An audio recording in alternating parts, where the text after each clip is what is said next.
Millionaire CEO took his daughter to work, but his assistant did the unthinkable. And he fell in love. Nicholas Hartman was a man who didn't believe in mixing business with emotion, until one Tuesday morning when he walked into the office with an unexpected guest, his 6-year-old daughter. By the end of the day, she would turn his world upside down. And his assistant, the woman he thought he knew so well, would do something so unthinkable. It would break the walls he'd spent years building around his heart. Before we continue, if you enjoy touching and inspiring stories like this one, make sure to subscribe to the channel and leave a like.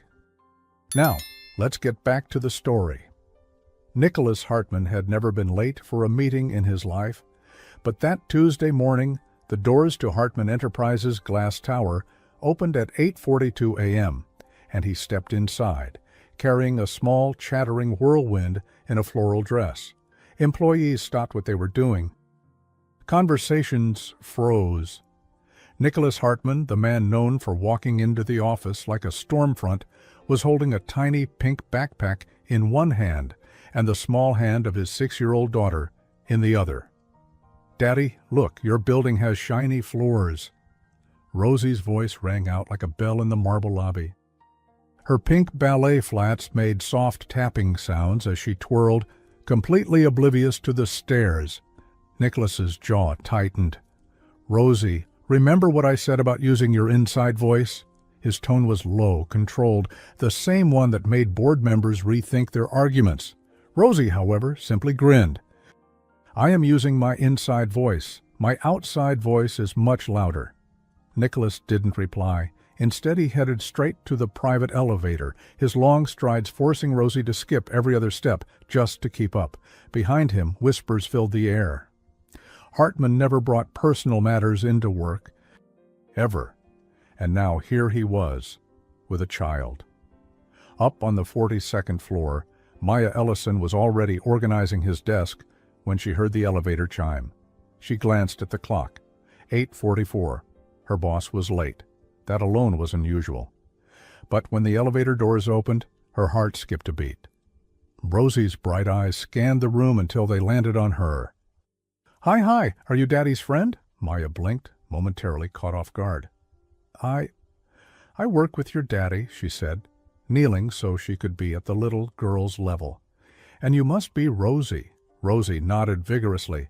"Daddy said you're the boss of all the papers. Do you also draw unicorns?" Nicholas sighed. "Maya, my nanny quit this morning. No notice. She just left." His voice was clipped, but there was something under it. A hint of frustration, maybe even worry. "Rosie will be with me today." Maya straightened, still processing this new reality. "Of course, sir. I'll adjust the schedule." Before Nicholas could respond, Rosie tugged on Maya's sleeve. "Can you sit next to me? Daddy's chair is too big." Nicholas's phone buzzed. He glanced at the screen, frowning. "Board meeting in 10. Maya, could you—" He didn't finish. He didn't need to. Maya understood. Minutes later, Rosie was perched at the corner of Nicholas's vast office desk, coloring in a notebook Maya had found in her drawer. Nicholas was in the boardroom, his voice occasionally carrying through the glass walls. Every time he glanced over, Rosie was chattering softly to Maya or holding up a crayon drawing for her to see. During the meeting, Rosie pressed her lips close to Maya's ear. "Daddy looks grumpy. Is he always grumpy?" Maya bit back a smile. "He's focused." Rosie nodded, as if she understood perfectly. Then, leaning in even closer, she whispered, "I'm gonna make him smile today." Before Maya could ask what she meant, Rosie hopped down from her chair, her little shoes clicking against the floor as she trotted toward the kitchen corner. Maya's eyes widened. "Rosie, wait." Too late. The child had grabbed a paper cup, poured herself some water, and was now fiddling with the coffee machine. Maya rushed over. "Oh, sweetheart, this isn't a toy." "I'm making Daddy coffee. If he drinks coffee, maybe he'll smile." Maya gently took the cup from her hands, replacing it with a safer one of hot chocolate. "How about we give him this instead?" Rosie's eyes sparkled. "With marshmallows?" "Of course," Maya said. When the meeting ended, Nicholas walked out, his gaze immediately falling on the two of them. Rosie giggling over her cup, Maya crouched beside her, brushing stray strands of hair from her face. Something in the scene made him pause. For a brief second, the sharp lines of his expression softened. He stood there a moment longer than necessary, watching them. It wasn't like him to hesitate before stepping into his own office. But something about that picture, Rosie's laughter, Maya leaning in to listen, kept him still. Then, almost as if catching himself, he looked away quickly, as though he didn't want anyone to notice. Then Rosie's plan unfolded. She hopped to her feet and marched toward him, holding the cup with both hands. "Daddy, I made you coffee, except it's not coffee. 'Cause Maya said coffee is yucky for kids." Nicholas took the cup automatically. "Thank you, Rosie, but I—" "Try it," she insisted. He sighed, but lifted it to his lips. The moment the sweet, chocolatey taste hit his tongue, Rosie burst out laughing. "See? You smiled." And he had, just barely. But the corners of his mouth had lifted, and Rosie had caught it. For the next hour, Rosie stuck to Maya like glue. She followed her into the copy room, asked her to staple pretend reports, and at one point convinced her to draw a giant unicorn on the whiteboard. Maya found herself laughing, actually laughing, in the middle of a Tuesday workday. On their way back to Nicholas's office, Aaron, the new administrative assistant, passed by Maya's desk and left a small cookie beside Rosie. "For creative energy," he joked, making the little girl giggle before hurrying off. By noon, Nicholas's patience was thinning. He found them in the break room. Rosie with chocolate on her cheek, Maya wiping it gently away with a napkin. "Maya," he said, his tone more commanding now, "we need to get back on track." But before he could pull Rosie away, the little girl tugged on his sleeve. "Daddy, can Maya come to lunch with us?" Nicholas hesitated. He had planned to eat at his desk, review contracts, yet something in Rosie's hopeful eyes, and the fact that Maya was suddenly avoiding his gaze, made him pause. "Fine," he said at last, "but we're eating downstairs. Quick lunch." As they rode the elevator down, Maya kept her hands folded neatly in front of her, as if she were holding herself together. Nicholas stood beside her, the faint scent of her perfume drifting in the air. Warm, subtle, unlike anything else in the sterile corporate building. Lunch was unexpectedly easy. Rosie chattered the whole time, filling silences that Nicholas normally preferred, but now didn't seem to mind as much. At one point, Maya laughed so hard at Rosie's story about a runaway hamster that she had to cover her mouth. Nicholas found himself watching her. Really watching her. The way her eyes crinkled when she laughed. The way she leaned forward to listen to Rosie's every word. It was distracting. They were halfway through sandwiches when Rosie dropped a bombshell. "Maya, do you have a boyfriend?" Maya froze mid-bite, cheeks warming. No." Rosie's smile widened. "Good, 'cause then you can marry Daddy." Nicholas almost choked on his water. Maya's eyes shot to his, searching for a reaction. For the briefest moment, his expression wasn't cold or guarded, it was unreadable. Something flickered there, something she couldn't name. Then his phone rang. He glanced at the screen, his face darkening. "I have to take this," he said, standing. "Maya, take Rosie back upstairs now." Maya nodded, gathering Rosie's things. But as they walked away, Rosie whispered to her, "Don't worry. I have a plan." Maya frowned. "What plan?" Rosie grinned mischievously. "A plan to make Daddy smile every day." Maya smiled, but made a mental note. She wasn't sure if she should take it seriously, but maybe she should. And in that moment, Maya didn't know whether to be amused or deeply concerned. Rosie has a mysterious plan involving her father and Maya, hinting that she's about to create situations that could bring them closer, whether they like it or not. Back on the 42nd floor, the air felt like glass, clear, tense, ready to crack if anyone breathed too loudly. Maya guided Rosie into Nicholas's office and set her at the corner of the desk with a neat stack of printer paper and a handful of markers. Behind the glass wall, Nicholas paced on a call, one hand tucked in his pocket, the other pressed to his ear. His voice stayed even, surgical, as if emotion were something he'd trained himself not to touch. "Okay," Maya whispered, crouching to meet Rosie's eyes. "New rule, we draw quietly, we sit quietly, we do everything quietly." Rosie nodded, very serious. "Quiet like a ninja." "Exactly." For 5 whole minutes, the only sounds were keys tapping and markers skimming across paper. Rosie's tongue poked out at the corner of her mouth as she drew. Maya watched the clock, then the calendar, then the light on the coffee machine, as if it were a ticking bomb. Rosie slid a folded page toward her. "For you." Maya opened it and blinked. 3 stick figures holding hands. A tall one with spiky hair, a medium one with long waves, and a small one in a dress with 2 little triangles for ribbons. Above them, in block letters, "Family." "It's us," Rosie said in a proud whisper. "You, me, Daddy." Maya's chest tightened. "It's beautiful, Rosie." The boardroom door opened. Nicholas stepped out, the glass catching his reflection and splitting it. His eyes landed on the drawing in Maya's hand, then on Rosie, then back to Maya. His expression shifted by a fraction, barely enough to notice if you weren't paying attention. "We have the Brindle Tech call in 20, Maya said, steady and efficient again. Nicholas nodded. "Rosie, stay with Maya." Rosie saluted. "Yes, Captain Daddy." The corner of his mouth twitched, there and gone. By early afternoon, the floor found a strange rhythm.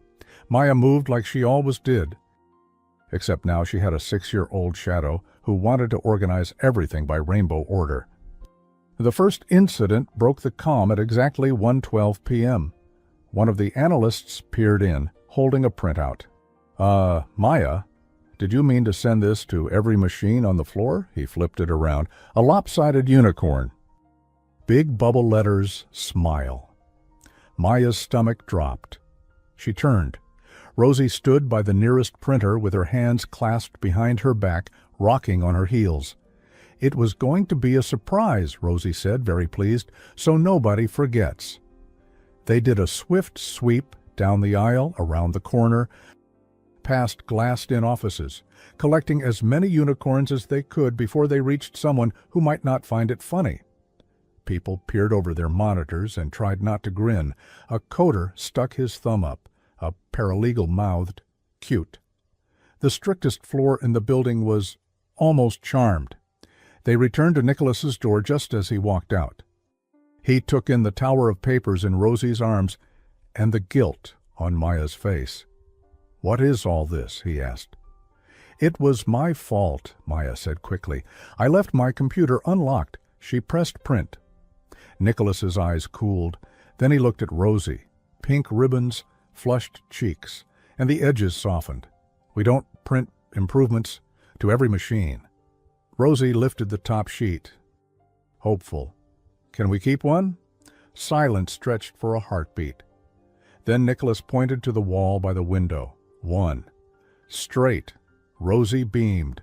She taped the unicorn there, crooked anyway. The afternoon sun hit it and threw a small rainbow across the edge of his desk. The Brindle Tech call started at 2. 2 teams on speaker, 2 million ways to lose leverage. Nicholas sat, posture like a sealed envelope, voice clean as glass. While he negotiated, Rosie built a report castle from blank paper and binder clips, humming under her breath. Every time Nicholas's tone sharpened, Rosie peeked over the desk, worried. "He needs hot chocolate," she whispered. "Not right now," Maya whispered back. 2 minutes later, Rosie had disappeared. Maya felt it before she saw it. She stood suddenly, scanning the hall. "Rosie?" Through the glass, Nicholas's eyes cut to the empty chair. He muted the call mid-sentence and headed for the door. They found Rosie standing on a chair by the coffee machine, tiny hands reaching for buttons with stubborn concentration. I said, "Not right now," Maya said, gentle but breathless. "I'm fixing Daddy," Rosie explained, as if that settled everything. Nicholas reached the chair and lifted her down. "No more machines today," he said. His voice wasn't angry. It was tired in a way that had nothing to do with sleep. Rosie studied his face, then wrapped her arms around his neck and squeezed. Something in Nicholas went unguarded for half a second. Maya looked away and wiped a spill that didn't exist. Back in the office, Nicholas unmuted, took control, and closed the deal in 11 minutes flat. When the call ended, he leaned back and looked at Maya like he could finally see past the task list. "Good work on the revised term," he said. "Thank you. And thank you for managing things." He didn't look at the unicorn, but the rainbow still touched the corner of his desk. "Of course." At 2:58 p.m., the floor glowed with the restless light that comes before another storm. It arrived as a soft whoosh from Maya's monitor. She turned. An email had just been sent from Nicholas's account. Subject 3:12 p.m. Smile break. Message: hot chocolate on 42. Please take 5 minutes to breathe. Maya whipped around. Rosie sat at her chair, hands in her lap, eyes bright with victory. "Rosie," Maya said, voice quiet but urgent, "did you send an email from your father's account?" "I used his finger when he picked me up," Rosie whispered, like a magician confessing a trick. "He wasn't looking." "I did it for smiling." Pings began to echo across the floor. Heads popped up. People checked their phones, then checked one another. "Is this real?" Nicholas stepped into the doorway, phone in hand, expression unreadable. "Who sent that?" "I'll tell them it was a mistake," Maya blurted, already moving. "Don't," Nicholas said. He stepped into the hall. Conversations stalled. He lifted a hand, not to silence but to steady. "Apparently," he said, voice even, "my calendar thinks we all need 5 minutes. Take 5 on me." Someone actually laughed, then clapped once before catching themselves. Cups appeared. Marshmallows materialized from a drawer no one had opened in months. The floor breathed. Not loud, not wild, just softer. Maya watched from the doorway. Nicholas came back, calm restored, but his eyes weren't as cold. "You didn't have to cover for her," he said quietly. "I usually do," she said. It wasn't a complaint. "I know," he didn't add anything, but there was a thank you tucked into the space between words. Rosie tugged at Maya's sleeve, foam mustache on her lip. "It worked," she whispered. Daddy smiled in his eyes. Maya glanced up. He wasn't smiling, but something warm lingered. By 3:40, cups were tossed, schedules resumed, and the unicorn still watched from the wall like a tiny rebel. The second incident landed at 3:47, bigger and brighter than the first. Maya's calendar flashed and reshuffled. Calls hopped. A follow-up slid to tomorrow. And a bold new event blinked into existence at the top. Family time. Mandatory per income. Time 4:30 p.m. Room: executive lounge guests, entire executive team. Notes: bring a story to share. Hot chocolate provided. Maya clicked, praying it was a glitch. Owner: Nicholas Hartman. Her pulse spiked. She turned to Rosie, who was already swaying side to side, proud of herself. "Rosie, did you do anything else with your dad's phone?" "I made part 2, Rosie said. Nicholas's phone chimed. He checked the screen. For the first time all day, his composure cracked. "My office," he said low. "Now." Maya walked in. The door clicked shut. Nicholas stood by his desk with the event open, the light from the screen cutting a clean line across his jaw. "Tell me you didn't do this," he said. Maya opened her mouth to take the blame, then closed it. The truth sat between them like a fragile glass. Before she could choose, a small voice spoke from behind her. "Daddy, I did." Nicholas's eyes moved from Rosie to the glass wall, where a few executives were already peeking at their phones. Pings fluttered up and down the corridor like tiny alarms. The CFO, Miranda, appeared at the door, eyebrows lifted, mouth ready to tease. "So, are we really doing this at 4? The question hung in the air like a held breath. Nicholas looked at Rosie. Braids, ribbons, hope. And then at Maya, who stood steady, ready to absorb whatever came next. He glanced at the unicorn on the wall, then at the calendar on his screen, then at the floor outside where his people waited to see what kind of leader he wanted to be today. His answer would shift more than a half-hour block. The second hand on the clock clicked. "Sir?" Miranda prompted, half amused, half incredulous. Nicholas inhaled. Decision gathering. And just as he opened his mouth, a new notification flashed across his phone, one name on the screen that could unravel the whole afternoon.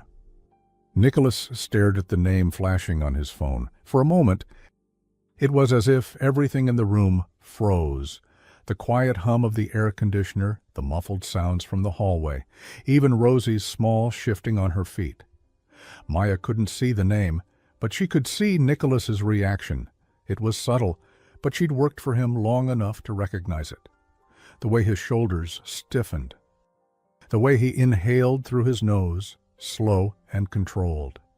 He swiped the call away. "We'll start at 4, he said finally, turning to Miranda. Miranda blinked.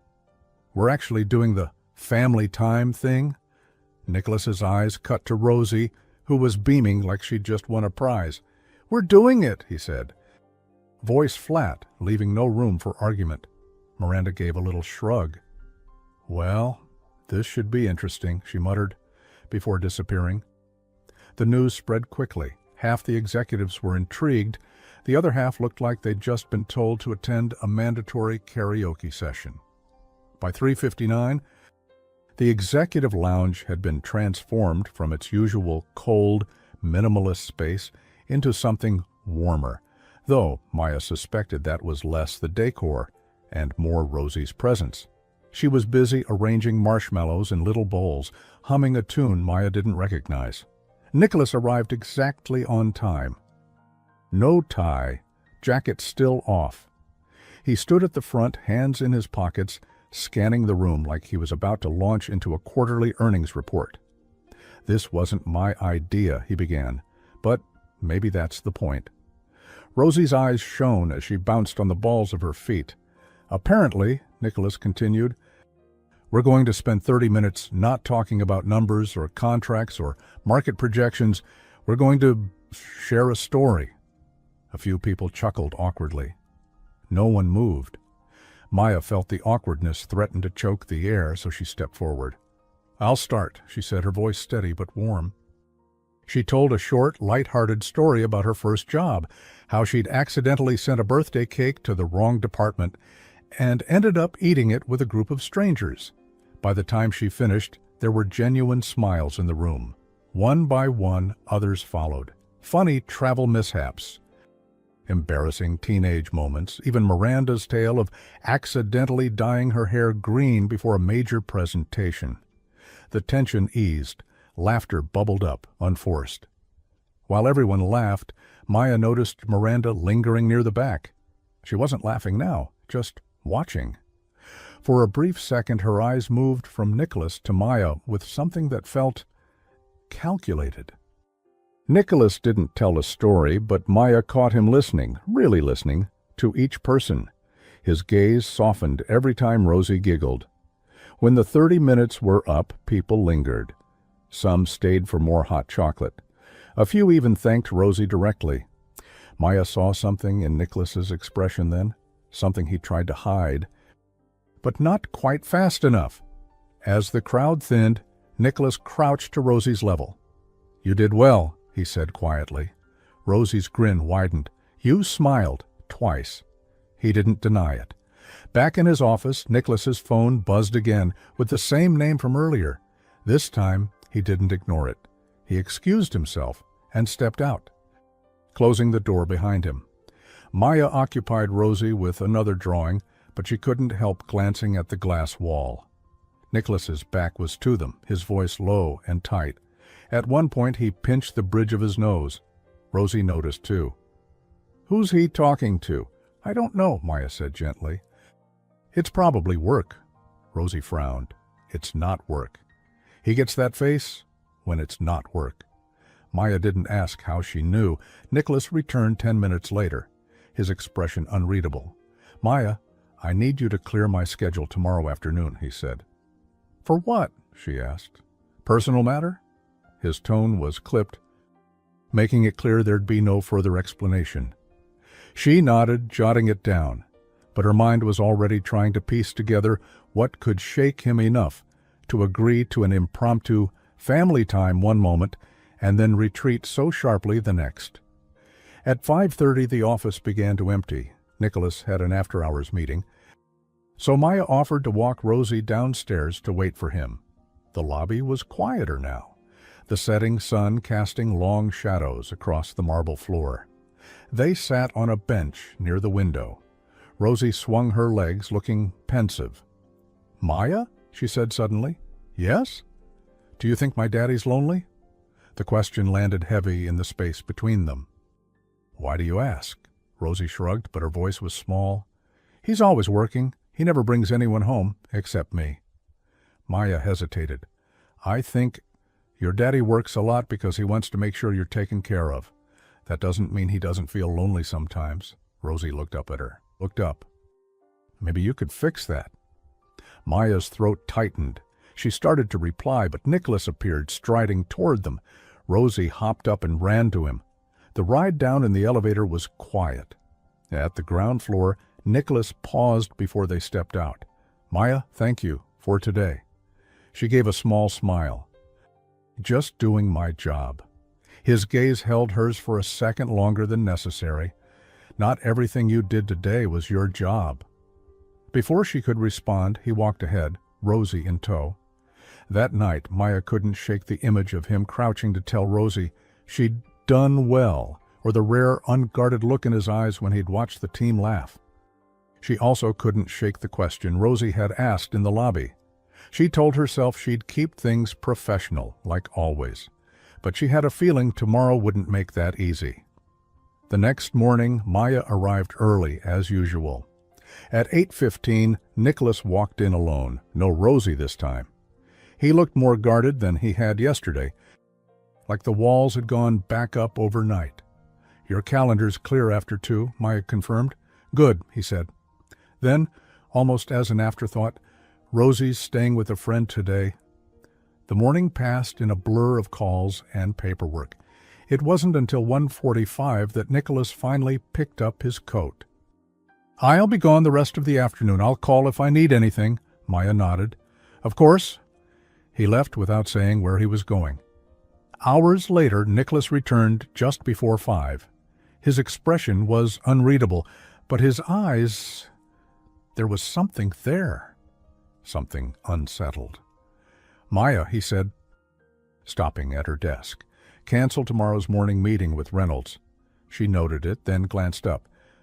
"Everything all right?" There was a beat of silence. "We might have a visitor tomorrow." 2 hours after the hearing, the elevator opened, and to Maya's surprise, Rosie came running down the corridor, braids bouncing. "The visit with Mommy ended early," Nicholas explained as the little girl threw herself into his arms. "Daddy," she squealed. Maya blinked. "I thought she was with a friend." "She was," Nicholas said, "until plans changed." He didn't elaborate. Rosie rushed to Maya's side and pulled something from her backpack. A photo. It was slightly crumpled, like it had been carried around all day. "This is my mommy," Rosie said. "She wants to see me tomorrow." Maya felt the air shift. She looked at Nicholas, but his face gave nothing away. Rosie added, almost shyly, "And maybe she wants to see you too, Daddy." Nicholas's jaw tightened. "Rosie," but before he could finish, Rosie turned to Maya. "You'll be there too, right?" Maya opened her mouth, caught between instinct and uncertainty. Nicholas's phone buzzed again, same name. This time he didn't silence it. "Tomorrow," he said quietly to Maya, "might not go the way you think." Tomorrow. Rosie's mother's coming, and her arrival could change everything between Nicholas, Maya, and Rosie. The morning in Nicholas's office was still, but the stillness wasn't calm. Maya placed 2 mugs on the credenza, one coffee, one hot chocolate with marshmallows, and glanced at the guest badge on his desk. Rosie sat on the carpet, drawing with intense focus. "Do you think she'll like pink?" Rosie asked, coloring. "I think she'll love it," Maya said. Nicholas stood by the window, sleeves rolled, eyes on the skyline. He hadn't said much all morning. At 10:02, the elevator chimed. Rosie jumped up, paper in hand. Maya straightened her blouse. The door opened to a woman in her early 30s, light trench coat, neat ponytail, eyes bright with nerves. "Elena," Nicholas said evenly. "Nicholas," she replied, then spotted Rosie. "Hi, baby." "Mommy!" Rosie ran to her, nearly knocking the drawing. Elena knelt, hugging her tight. "You're taller," she murmured. "I tied my own ribbons," Rosie said proudly. "Maya taught me." Elena looked at Maya. "You must be Maya." "That's me," Maya replied, smiling politely. "Rosie's very proud of her bows." "Thank you," Elena said softly. Nicholas gestured toward the seating area. They moved cautiously, Rosie planted on her mom's lap, Nicholas in the chair opposite, Maya nearby. Rosie held out the drawing. "It's us," Elena traced it. "Perfect. Can I keep it?" "You have to." "It's a rule," Rosie said, making her laugh. The air grew heavy again. "I should go first," Elena said. "I'm sorry for leaving. I wasn't well. I told myself I'd come back when I could stay. It took longer than I thought, but I'm better now. I don't want to take Rosie away from her life. I just want to be part of it." Nicholas's jaw tightened. 2 years, Elena." "I know." Elena turned to Rosie. "How about Saturday mornings?" 2 hours? There's a children's museum with a planet room. With stars on the ceiling? Rosie's eyes lit up. "And constellations." Rosie glanced between her dad and Maya. "Can Maya come?" Nicholas's gaze flicked to Maya, unreadable. "We'll see." "No surprises," he told Elena. "Clear schedules. Drop-offs here." "Understood," she said, then pulled a folder from her bag.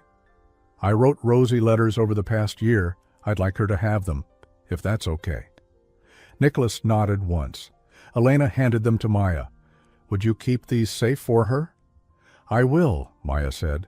Rosie suddenly grinned. "Can we get ice cream now?" "All of us?"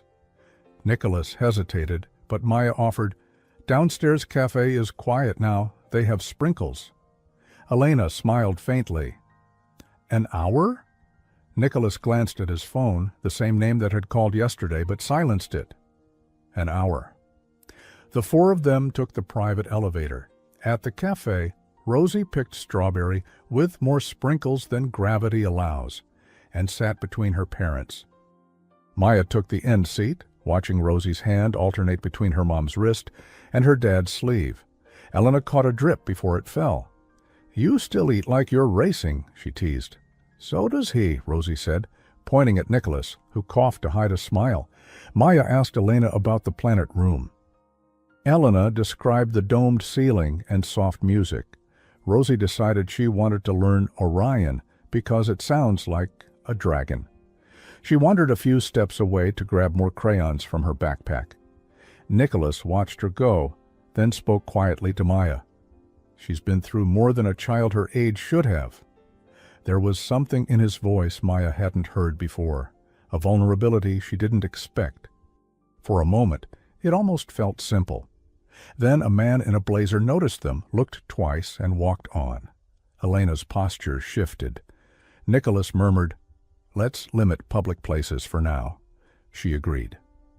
Back upstairs, Elena stopped at the office door. "Saturday, 2 hours. If Rosie's more comfortable." "Would you come too, Maya? I know it's not your job." Rosie squeezed Maya's hand. "Please?" Nicholas studied Maya. "We'll discuss tonight. Thank you for asking." "I'm trying to do this right," Elena said. She hugged Rosie again before stepping towards the elevator. When the doors closed, Nicholas exhaled. "You did well," he told Rosie. "She did," Maya agreed.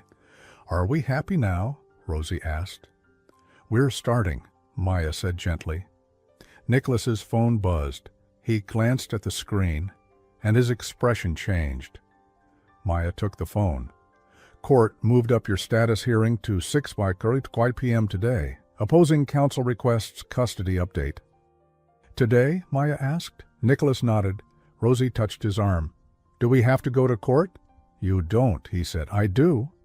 Another ping, Miranda. Do you want me there? Then one from an unknown number. I didn't ask for this.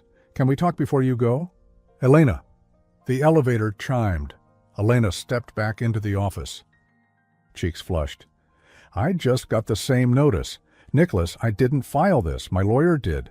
I told her to wait. She looked at Maya, then Rosie. Please don't let this turn into a battle. Rosie's fingers slid into Maya's. What happens now? Nicholas's eyes moved between them. We decide, he said quietly. Right now. The room held its breath. The custody hearing is hours away, and Nicholas must choose his next move, with both Maya and Elena watching. The air in Nicholas's office was so thick, Maya thought she could hear her own pulse. Rosie's hand was still wrapped around her fingers, small and warm. But the child's voice was quiet now. Nicholas didn't look away from Elena. If you didn't file, then who's pushing this hearing forward? Elena shook her head quickly. My attorney thought it would show I was serious about reestablishing custody. I told her to wait, but she said it might be better to act now. Nicholas's jaw flexed. Act now without asking me? She thought, Elena began, then stopped. No, I should have been clear. Rosie's eyes moved between them. Is this about me? Maya crouched to her level. It's about making sure everything's okay for you. Are you mad at Mommy? Rosie asked her father. Nicholas crouched too, matching her height. I'm not mad at you or Mommy, but there are rules we have to follow, grown-up rules. Rosie nodded, though she didn't look convinced. Nicholas straightened, turning to Maya. Call Simon. I want him in my office within the hour. Your lawyer? She confirmed. Yes, and clear the rest of my day, except the hearing. Maya nodded. Already typing. Elena stepped forward. Can we talk before Simon gets here? Alone? Nicholas hesitated, then glanced at Maya. Stay with Rosie in the break room. Get her a snack. Rosie looked like she wanted to protest, but Maya smiled. Come on. Let's see if the marshmallow jar is still full. In the break room, Rosie nibbled at a cookie, but her mind was clearly somewhere else. Do you think they'll fight? Maya chose her words carefully. I think they'll try to figure things out. Sometimes that sounds like fighting, but it's not always bad. Sometimes Daddy talks like ice, Rosie said softly. When people talk like ice, they get colder. Maya wished she could promise warmth. I think he's learning how to be less ice. Rosie's eyes lifted. 'Cause of you? The question caught Maya off guard. Maybe because of a lot of things. You're one of them. Rosie thought about that, then smiled a little. Then, maybe we can help him melt faster. Back in Nicholas's office, Simon sat across from him, flipping through papers. The request is formal, but not aggressive, Simon explained. They're asking for a review of visitation and the possibility of joint custody within 6 months. Nicholas's voice was low. And if I oppose? Then it becomes a drawn-out process, Simon said. But from what I gather, Elena's been making changes. Steady job, stable housing, therapy records. If you block this outright, the court might think you're being inflexible. Elena, sitting stiffly in the other chair, added, I'm not asking to take Rosie away. I just want to be part of her life again. Officially, Nicholas's gaze didn't soften. You left. You didn't call for months. Now you want trust without earning it. I'm trying to earn it, Elena said, her voice steady, even as her hands twisted in her lap. Maya re-entered with Rosie, who immediately sensed the tension. What's happening? She asked. Nicholas knelt beside her again. We're going to a place where people help decide what's fair for families. I'll be there. Mommy will be there. You don't have to go. Will Maya be there? Rosie asked. Nicholas hesitated. Maya has work. I can be there. Maya said quietly, surprising herself. Both Nicholas and Elena looked at her. For support, Maya added, for Rosie. Even if she's not in the room, she'll want to know someone she trusts is nearby. Nicholas's eyes searched hers for a moment before he gave a small nod. All right. By late afternoon, they were in the courthouse waiting area.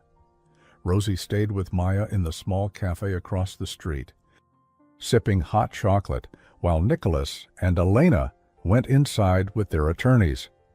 Time dragged. Maya kept glancing at the clock, wondering what was being said, what kind of future was being shaped behind those heavy wooden doors. Rosie drew another picture, this one of two houses with a rainbow between them. This is Daddy's house, Rosie explained, pointing at one, and this is Mommy's. The rainbow is for visiting. Maya smiled softly. It's beautiful. Do you think they'll like it? Rosie asked. I think they'll understand it. When Nicholas finally emerged an hour later, his expression was unreadable, but his shoulders carried weight. Elena followed, looking both relieved and nervous. Rosie ran to him. What happened? Nicholas crouched to her. We agreed to try Saturday mornings like we talked about. For now, it's just visits. We'll see how it goes. Rosie looked at her mom, then back at her dad, and grinned. So, the rainbow is real? Nicholas almost smiled. The rainbow is real. Outside, as they headed for the car, Elena slowed. Nicholas, thank you. I know this isn't easy. It's not about easy, he said. It's about Rosie. Their eyes held for a moment before Elena turned to Maya. Thank you for everything today? Maya nodded. I hope it works out for all of you. Rosie tugged on Maya's sleeve.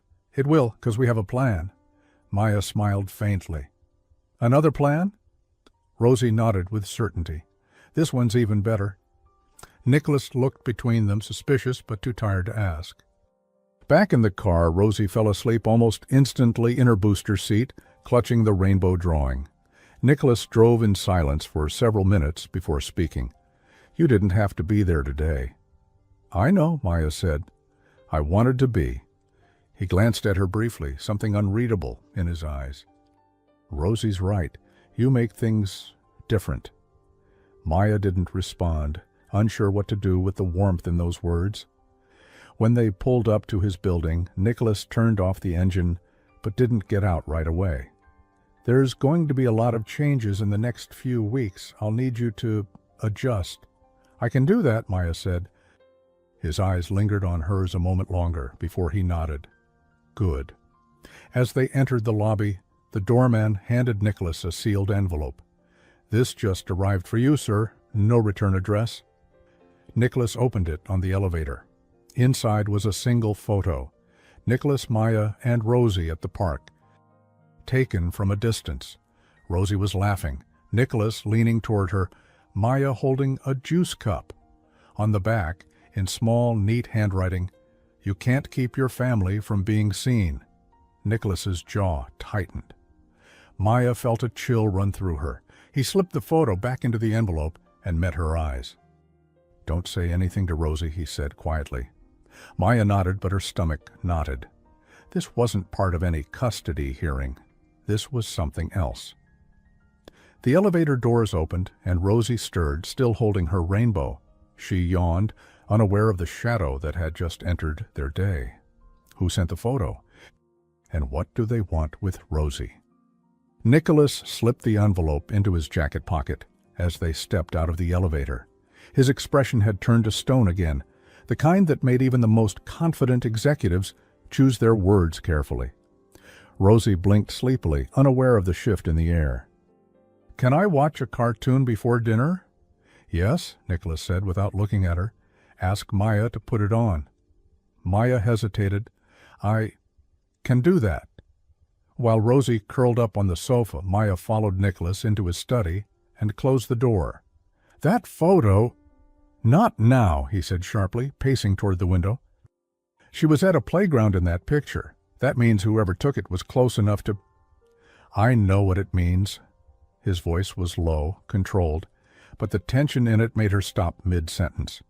He pulled out his phone, dialed, and waited. "David, I need you to pull every security feed from the West Park in the last 48 hours. Cross-check with the building's visitor logs. Call me when you have something."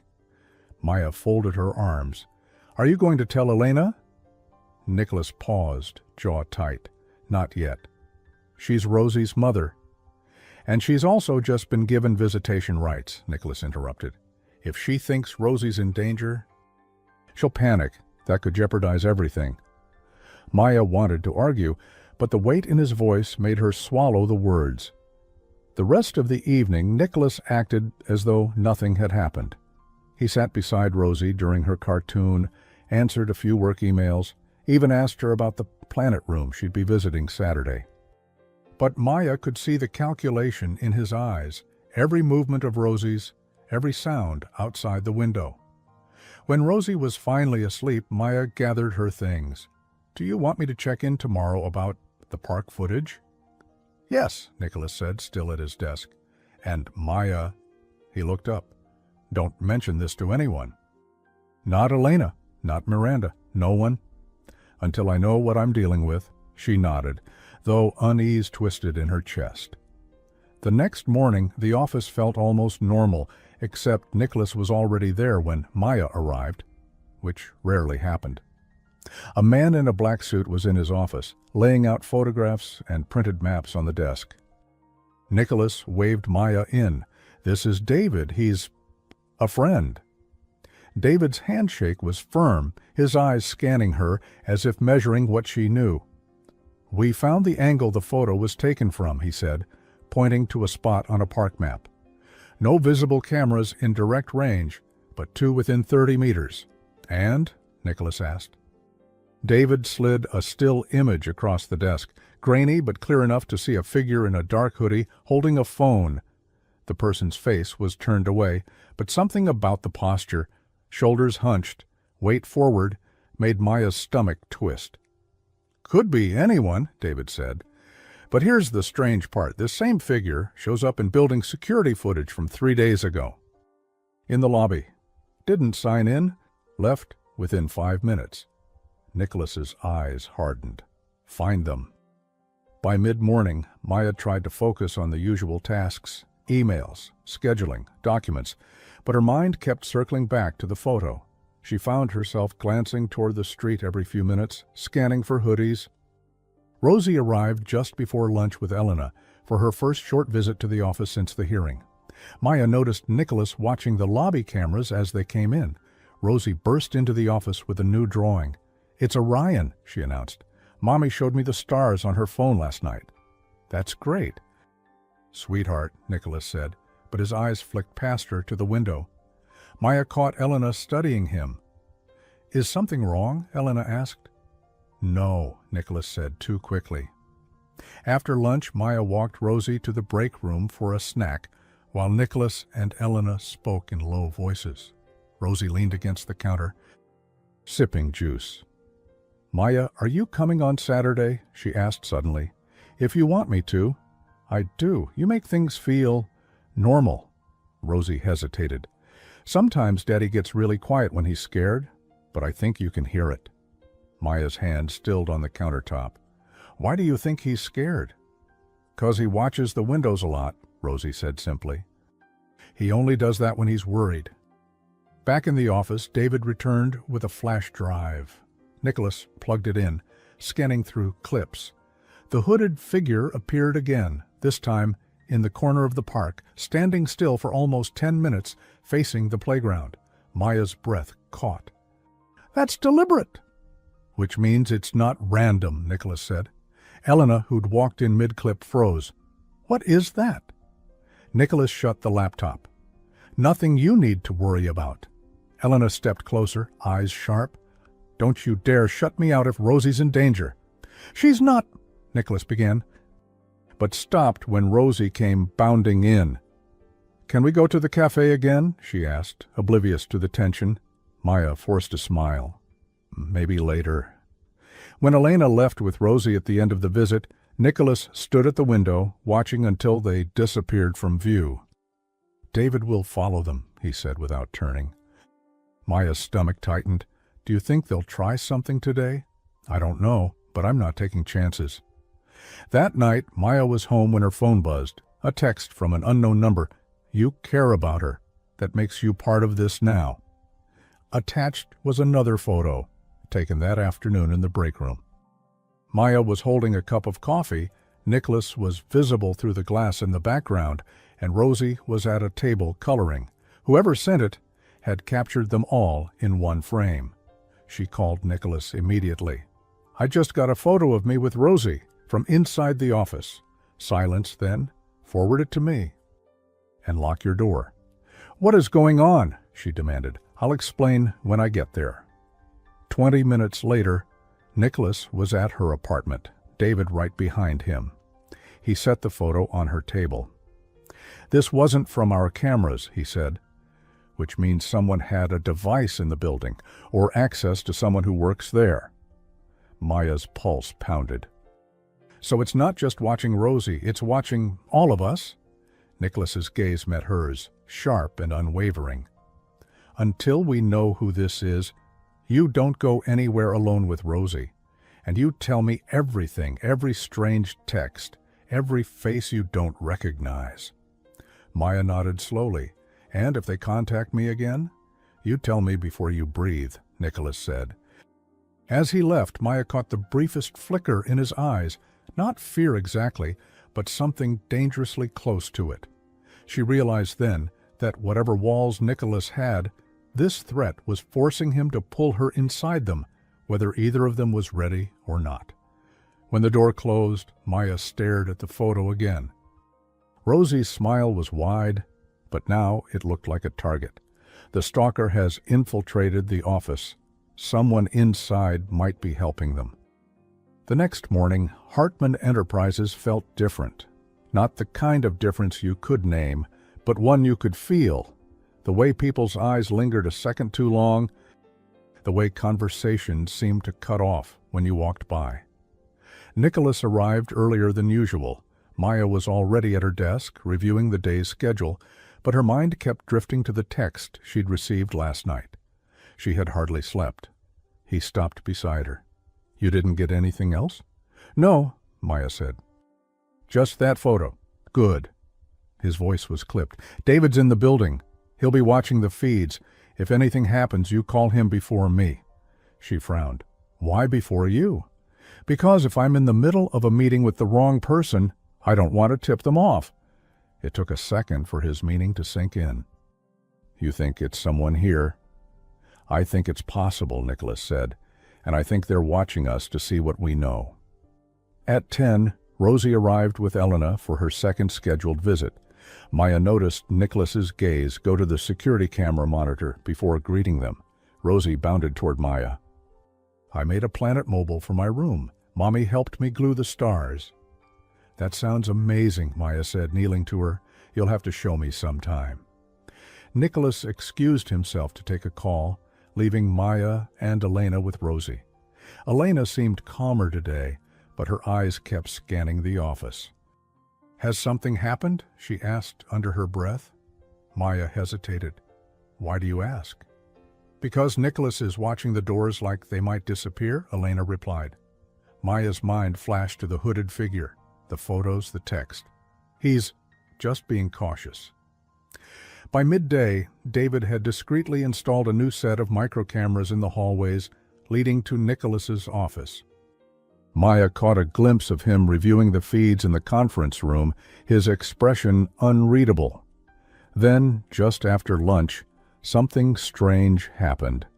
Nicholas's internal email sent out a meeting invite, not from his calendar, but from a shared scheduling account. Subject: Rosie's surprise, 3:00 p.m. Location: West Park Playground. Attendees: Nicholas Hartman, Maya Ellison, Rosie Hartman. Maya's stomach dropped. She marched to Nicholas's office. Did you send this? He scanned it once, then deleted it without hesitation. That's not me, which means someone in this building has access to our internal scheduling tools. David appeared in the doorway. Already on it. Whoever sent it covered their tracks, but not well enough. I'll have a list within the hour. At 2:45, David returned with a printout. 3 possible terminals. One's in the copy room, one's in an unused cubicle on 29, and the third— He paused. Reception desk? Nicholas's eyes narrowed. Who's on reception today? Maya didn't want to believe it.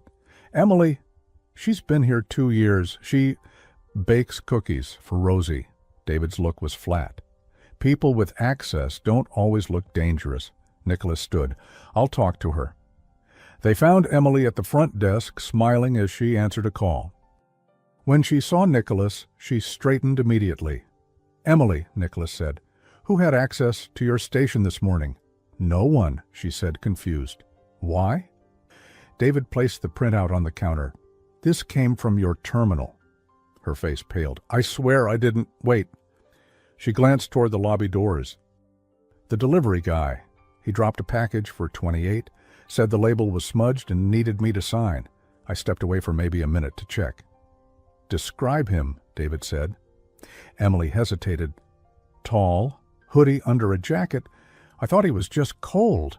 Nicholas's jaw tightened. Call building security. Pull the footage. Back in the office, Maya found Rosie coloring at her desk. Is Daddy mad? Rosie asked. No, Maya said softly. He's just trying to keep you safe. Rosie considered that, then held up her drawing, a picture of her, Nicholas, and Maya standing under a giant shield. This is us. Nobody gets past the shield. Maya smiled, but it felt thin. By 4, David returned with still images from the lobby camera. The delivery man's face was partially obscured, but the build matched the figure from the park footage. He's bold, David said, coming in here twice in a week. Nicholas studied the image. Too bold, which means he wants us to know he's watching. Why? Maya asked. David shrugged. That's the part I don't like. When Elena came to pick up Rosie, Nicholas pulled her aside. For the next few weeks, you don't go anywhere public with her unless you tell me first, and you keep your phone on. Elena's eyes sharpened. What's going on? Nothing you need to worry about, he said. But his tone made it clear she should worry anyway. She looked at Maya. You know, don't you? Maya hesitated. I know he's trying to protect her. Elena nodded slowly, though suspicion lingered in her eyes. That evening, as Maya packed her things, Nicholas stopped her. You'll ride with me tomorrow morning. Why? Because if this person is inside the building, they may try to get to you before they get to me. Maya felt a chill. Do you really think they'll— I don't know, he said, and I'm not waiting to find out. Later that night, Maya's phone buzzed again. Another unknown number. Nice shield in the drawing. Shame it won't last. Attached was a photo of the picture Rosie had made that afternoon, taken from the top of Maya's desk sometime between 2 and 4. Maya stared at it, her pulse loud in her ears. Whoever this was? They weren't just inside the building, they'd been in the office while Rosie was there. The stalker isn't outside. They've already been in Nicholas's private office. Nicholas didn't raise his voice when Maya showed him the message, but his eyes sharpened like glass under pressure. He turned the phone toward David, who stood at the corner of the desk. They were inside this office, Nicholas said flatly. David studied the image. Angles too high to be from the hallway cameras. This was taken from inside, probably while you were out with Elena and Rosie. Maya's mind raced. But the door was locked. Locks can be bypassed, David said. The real question is, by who? Nicholas straightened. Shut down elevator access to this floor for anyone without an escort. Change the keycard codes by noon. David nodded and left. Nicholas leaned on the desk, hands braced. I told you to report everything. When did you get this? 5 minutes ago, Maya said. I came straight here. His gaze held hers, and for a moment she saw something under the control, something protective, almost personal. Good. Keep it that way. The next morning, the 42nd floor felt like a sealed vault. Security guards were posted at the elevator. Everyone entering had to scan in twice. Rosie arrived with Elena for her third visit. She noticed the guards immediately. Why are there police here? They're helpers, Maya said, crouching to her level. They make sure everyone in the building is safe. Elena glanced quickly at Maya. Yesterday you said everything was fine. Then she looked from Maya to Nicholas. Is this about what happened yesterday? Nicholas's jaw tightened. Yesterday? I came to pick up Rosie, and there were 2 security guys in the lobby, Elena said. One of them followed us to the car. That was for safety, Nicholas replied, his tone leaving no room for more questions. By mid-morning, David returned with a small black device in a clear evidence bag. Found this in the vent above your desk, he told Nicholas. Maya leaned closer. What is it? A pinhole camera with remote access, David said. Battery-powered. Whoever put it there didn't just want to watch. They wanted to listen, too. Nicholas's face darkened. Can you trace it? Already working on it, David said. But you're not going to like this. It was synced to an internal Wi-Fi network. Maya's stomach turned. Internal, meaning someone here. Nicholas called a closed-door meeting with department heads, keeping his words measured. Until further notice, no one accesses this floor without clearance from me or David. All devices will be scanned daily. If anyone has a problem with that, they can resign today. A murmur of unease moved through the room. Maya scanned faces out of instinct. Miranda looked irritated, a junior analyst looked pale, and Emily at reception kept her eyes down. At lunch, Maya walked Rosie to the break room. They sat with juice boxes and crackers, and Rosie chatted about the planet room again. But mid-sentence, she lowered her voice. Maya, someone was in Daddy's office yesterday. Maya's chest tightened. Why do you think that? Because my drawing was moved, Rosie whispered. I left it next to your stapler, but when I came back, it was by the computer. Maya forced a calm tone. Did you tell Daddy? Rosie shook her head. I thought maybe you moved it. Back in Nicholas's office, Maya closed the door. Rosie noticed her drawing was moved yesterday while we were out. Nicholas's expression hardened. That's the same time the picture of it was taken. David, who had just returned, nodded, which means they weren't hiding from her. They knew she wouldn't tell. The thought made Maya's stomach churn. They were close enough to be in the same space without anyone realizing.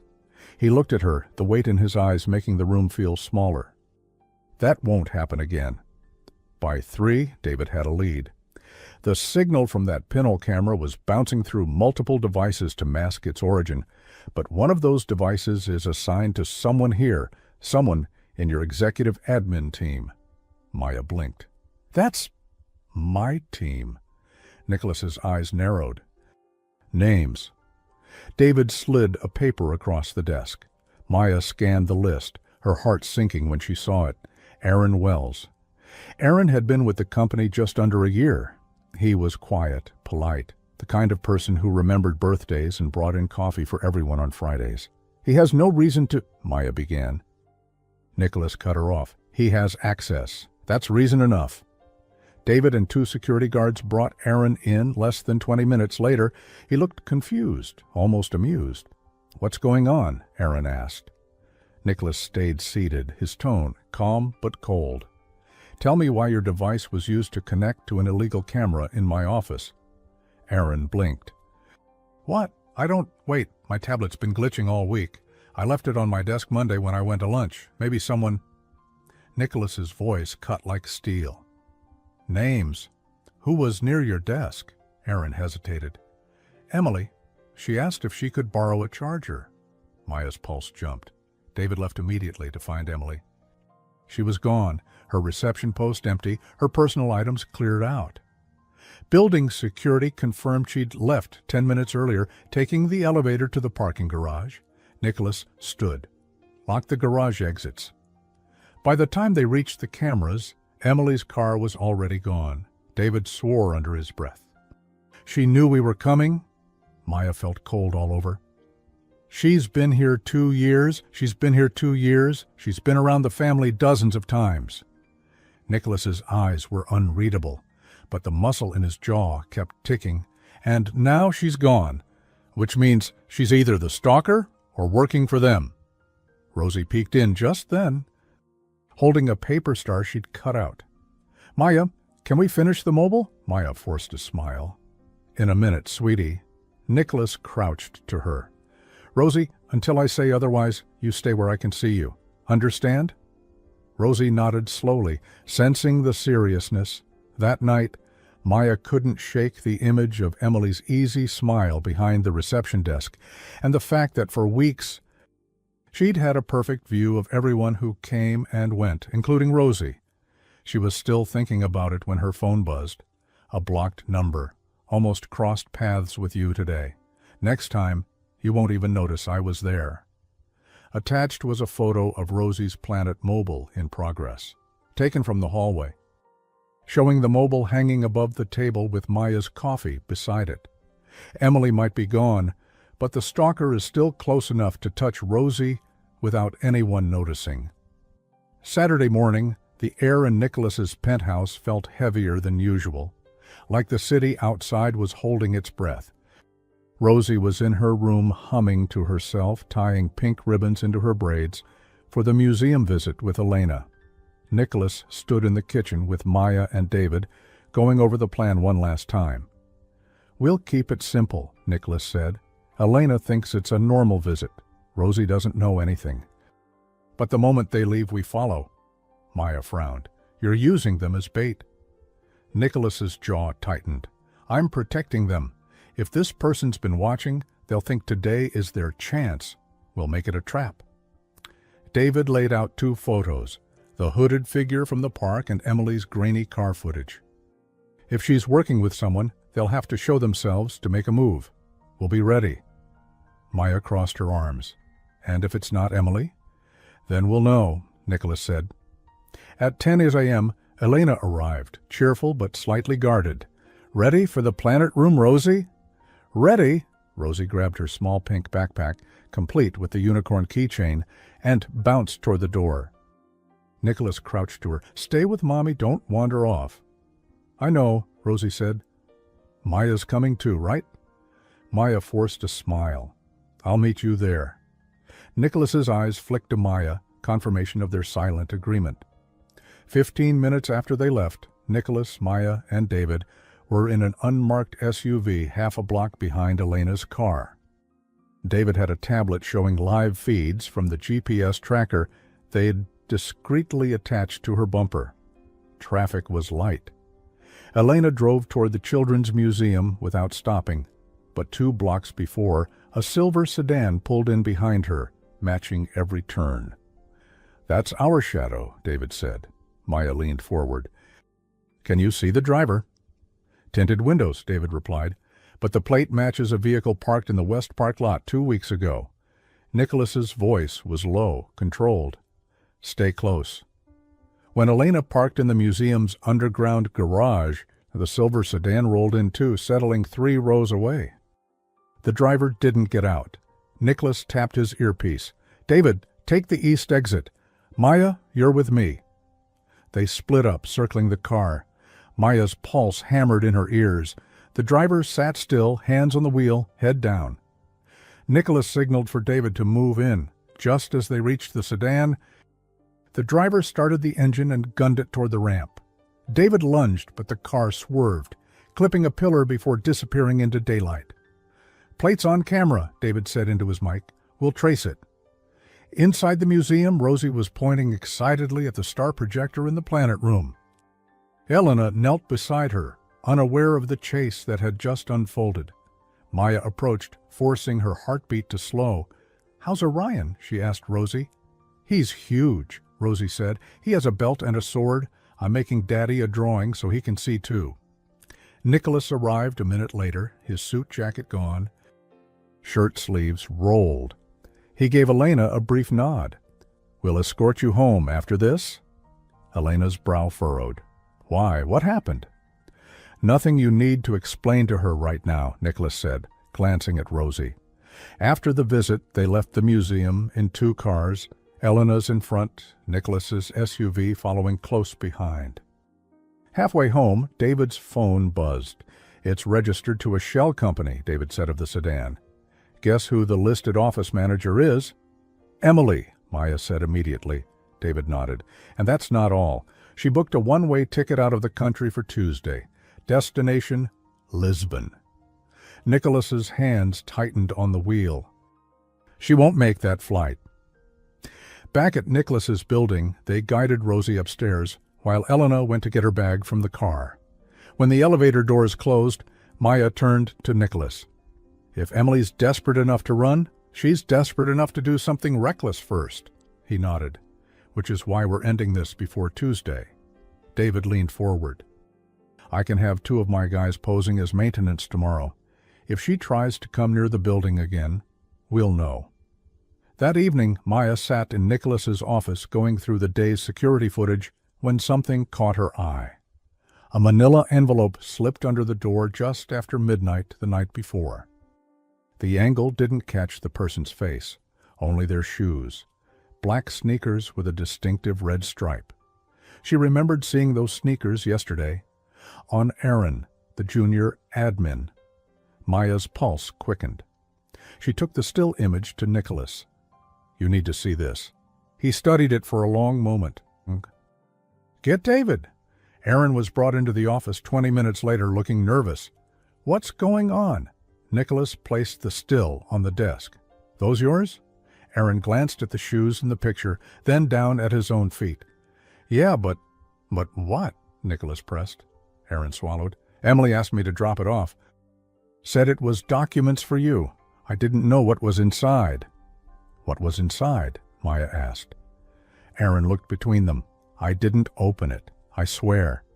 Nicholas's voice was ice. Where did you meet her? She called me from a number I didn't recognize. Said she was parked near the east loading dock. I was supposed to get it to you before anyone else saw. David returned with the actual envelope.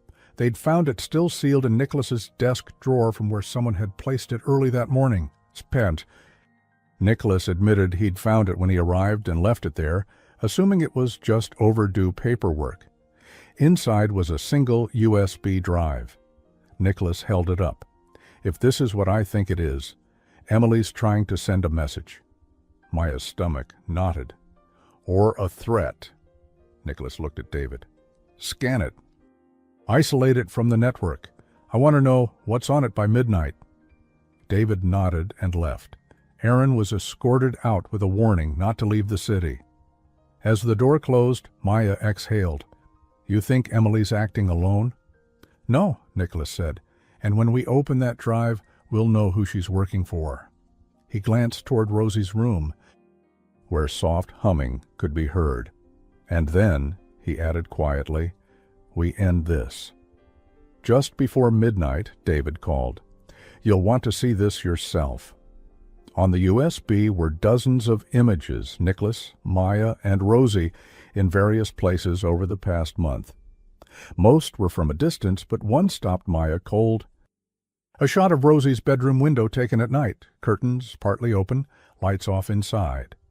Nicholas's face was unreadable. That was taken here. David's voice on the line was grim. Which means your problem isn't just Emily or her boss. It's someone with access to your home. Someone has been inside Nicholas's penthouse, closer to the family than anyone imagined. Nicholas didn't speak for a long moment after David's call. His hands rested on the desk, but they looked like they could crush steel. Maya stood in the doorway, staring at the frozen image of Rosie asleep. This was taken in her bedroom, she said quietly. Nicholas's voice was low, which means someone has been in this apartment while we were here, or close enough to get in when we weren't looking. Maya's stomach turned. The doorman? Cleaning staff? No one gets up here without clearance from me, Nicholas said, unless someone gave them a way in. David arrived 20 minutes later with a small black case. If we're doing this, we do it tonight. Nicholas nodded. Explain. David pulled out a series of tiny motion-triggered cameras and 2 audio recorders. We'll plant them in every room, and we'll leave one room unmonitored on purpose, the study. That's where the bait goes. Maya frowned. What kind of bait? Nicholas glanced at her. Something they won't be able to resist. An hour later, the study looked like Nicholas had stepped away in a hurry. On the desk sat a half-open folder marked Custody Agreement Final. Inside, they placed a set of blank papers with a pen resting across the top. Next to it, David positioned a decoy phone with its screen lit to show recent calls, Detective Evans. "We make them think this is the one place they can find out what we know," David said. Nicholas added a small velvet box beside the phone. Maya glanced at it. "That's something personal," Nicholas said. "They'll open it by 1 a.m. The apartment was dark. Nicholas stayed in the living room, pretending to work on his laptop. Maya was in the guest room with Rosie, who had fallen asleep clutching her unicorn keychain. David was in a surveillance van, parked down the block. Eyes on every feed. The minutes crawled. At 1:46, David's voice came through Nicholas's earpiece. Movement in the service stairwell. One subject. Hooded. Nicholas closed the laptop softly and moved toward the hall. In the guest room, Maya's phone buzzed once. David's text. "They're in the study." She slipped out quietly, leaving the door ajar so she could still hear Rosie's breathing. Nicholas was already at the study door, listening. Inside, the hooded figure rifled through the desk drawers. They paused at the folder, flipping through the fake custody papers. Then they opened the velvet box. Nicholas stepped inside. Voice sharp. "Looking for something?" The figure froze, then bolted toward the balcony. Maya cut across the hall to block the exit, but the intruder shoved past her. She stumbled, caught herself, and yelled, "Nicholas!" Nicholas tackled the figure just as they reached the door.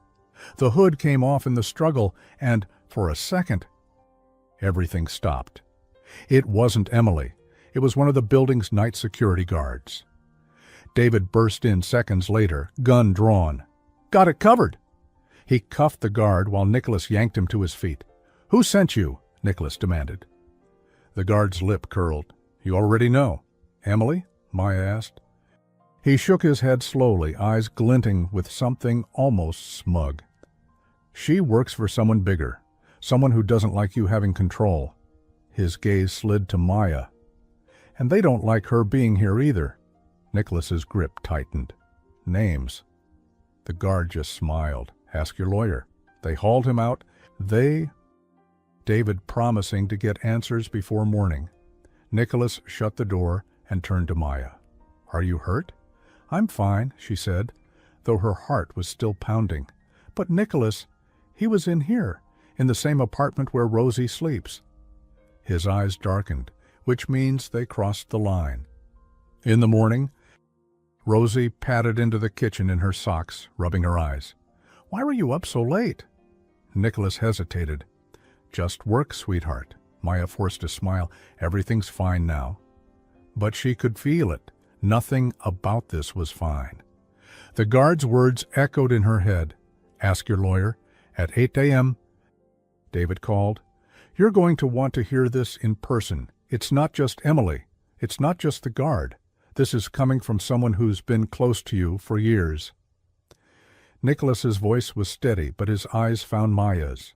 "Then we end it today. The mastermind is someone from Nicholas's trusted circle, and they've been playing a long game." David arrived just after 9, a thin folder in his hand and a look that told Maya this was going to hurt. Nicholas shut the office door behind them. Rosie was with Elena for the morning, blissfully unaware. David set the folder on the desk and flipped it open. The first page was a photo. Miranda, the CFO, shaking hands with a man Maya didn't recognize. "This," David said, tapping the image, "is Michael Ferris. He owns the shell company that leased the silver sedan, and he's been in business with Miranda for over a decade." Maya frowned. "So Miranda's been working with Emily?" "Worse," David said. "Emily was a hire recommended by Miranda, the guard from last night. Also came in through a temp agency Miranda's brother runs. This wasn't random. It was an inside operation." Nicholas's jaw tightened. "What's the motive?" David slid another paper forward. "Financial records." Miranda's been quietly moving company funds into an offshore account Ferris controls. You were getting close to uncovering it during the Brindle Tech negotiations. She needed a distraction and leverage. Rosie was that leverage. Maya's stomach turned. She was going to use Rosie to force you to back off? David nodded grimly. Or to make you step down. Nicholas stood, the calm in his voice more dangerous than shouting. Where is she now? In her office, David said. She has no idea we've connected the dots. Nicholas looked at Maya. Stay here. I'm not staying here, Maya replied. She came after Rosie. I'm seeing this through. They found Miranda at her desk, reviewing a spreadsheet. She looked up, smiled faintly. Morning, I was just... Save it, Nicholas said, tossing the folder onto her desk. Ferris, Emily, the guard, offshore accounts. Want to tell me how long you've been planning this? Miranda's expression didn't falter at first. Then she leaned back in her chair, smile fading, long enough to know you'd never see it coming. You used my daughter, Nicholas said, his voice dropping to a dangerous low. You made this company impossible to penetrate, Miranda said. Ferris needed leverage. I gave it to him. It was just supposed to scare you, keep you distracted while we finished the transfers. Scaring a child is your idea of leverage? Maya asked, her voice sharp. Miranda's gaze flicked to Maya. You're the wild card. You've changed him, made him unpredictable. That's dangerous. David stepped forward. We have enough to hand this to the police right now. Miranda shrugged Morena, but there was a flicker of unease in her eyes. If I'm going down, I'm not going alone. Nicholas leaned in, his voice like ice.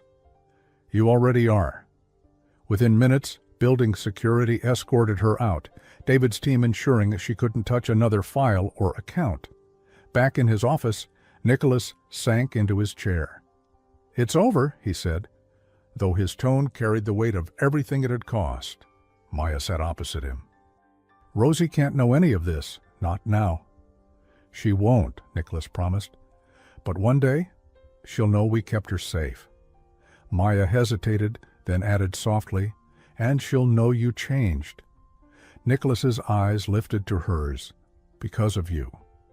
The words landed heavier than she expected.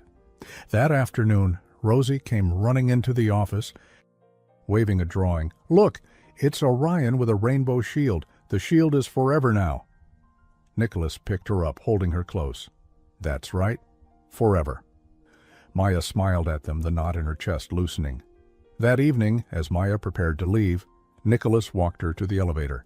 I meant what I said. You changed things, for me, for her. You did the hard part, she replied. Maybe, Nicholas said softly. But I wouldn't have done it without you. The elevator chimed. As she stepped inside, he reached out, his hand brushing hers, not by accident, but lingering for a heartbeat longer than necessary. Dinner, he said, his voice lower now. Not work, just us. Think about it. Maya met his gaze, something unspoken passing between them. She didn't answer, just smiled, and the doors slid shut, leaving him standing there with that almost smile he only seemed to have around her. 3 days later, Nicholas and Rosie stood in the park watching her fly a kite. Maya sat on the bench nearby, coffee in hand, the sun warm on her face. For the first time in weeks, there were no shadows in the corners, no strange messages, no hooded figures. Rosie ran over, breathless. It's almost in space. Nicholas glanced at Maya, the sunlight catching in his eyes. Maybe we can take her to the planet room ourselves next time. Maya's smile widened. I'd like that. For a moment, they simply looked at each other, the kind of look that said more than either of them was ready to put into words. Rosie looked up at Maya and whispered, See, my plan worked. Maya laughed softly, glancing once more at Nicholas. Maybe it had. Maybe the plan was simply to let them find each other. The worst storms sometimes reveal who stands with you when everything tilts. Nicholas had always believed control was the only way to stay safe, but safety, he'd learned, came from trust, messy, unpredictable human trust. As Rosie laughed under the wide blue sky, he realized the walls he'd built had kept out more than danger. They'd kept out life. And for the first time in years, he was ready to let someone in. The end. Now tell me, if you were Nicholas, would you have been able to trust again after everything that happened? Why? Or why not? Let me know in the comments, because maybe your story is the one someone else needs to hear.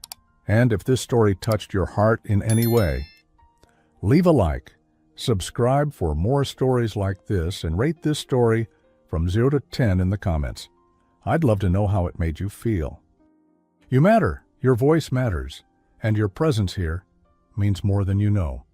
Thanks for watching. See you in the next story.